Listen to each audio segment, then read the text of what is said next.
Assalamualaikum warahmatullahi wabarakatuh. Alhamdulillah, Allahumma salli wa sallim ala Nabi Muhammad. Para Zayaners, semoga kita selalu mendapatkan hidayah dari Allah Subhanahu wa taala untuk selalu istiqamah di atas Islam dan di atas sunnah Nabi sallallahu alaihi wasallam. Para Zayaners, kita akan bahas lagi pertanyaan-pertanyaan yang masuk ke Zayan TV dalam program Jamaah Bertanya, Ustadz Menjawab.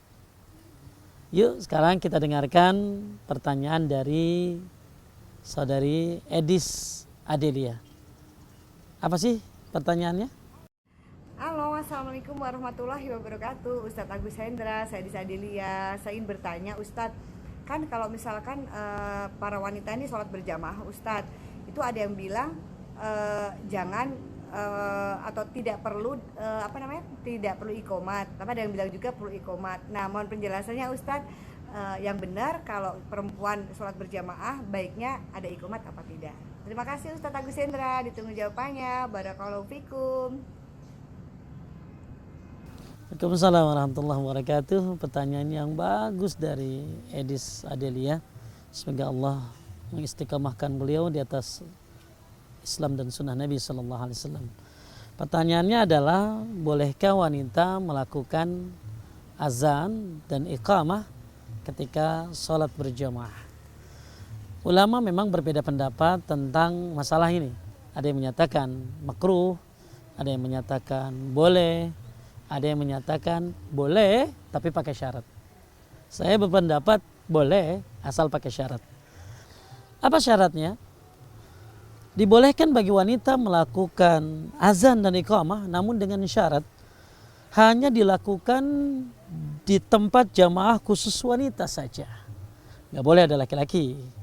Ya, jadi kalau semuanya perempuan, nggak ada laki-lakinya, ya, dan tidak terdengar keluar, tidak pakai mikrofon, ya, di dalam saja perempuan semuanya. Misalnya ada perempuan sekitar 20 orang di salah satu rumah ibu-ibu, kemudian mereka azan dan azannya pun tidak kencang, ya, azannya pun lirih, ya, kemudian qomat, karena kalau semuanya perempuan maka ini diperbolehkan.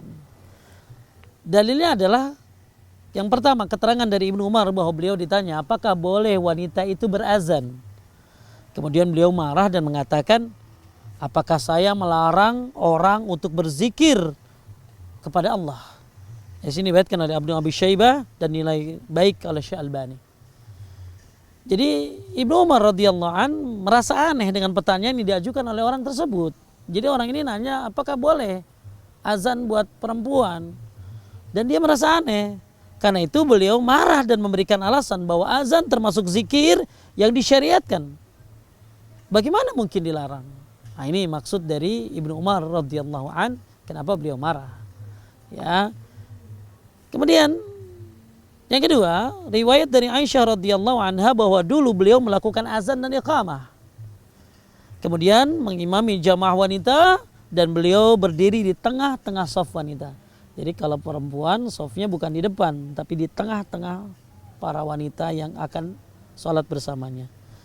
Jadi semua riwayat di atas, ya, menunjukkan bolehnya azan dan iqamah bagi wanita, hanya saja harus di lingkungan khusus wanita saja dan tidak terdengar laki-laki.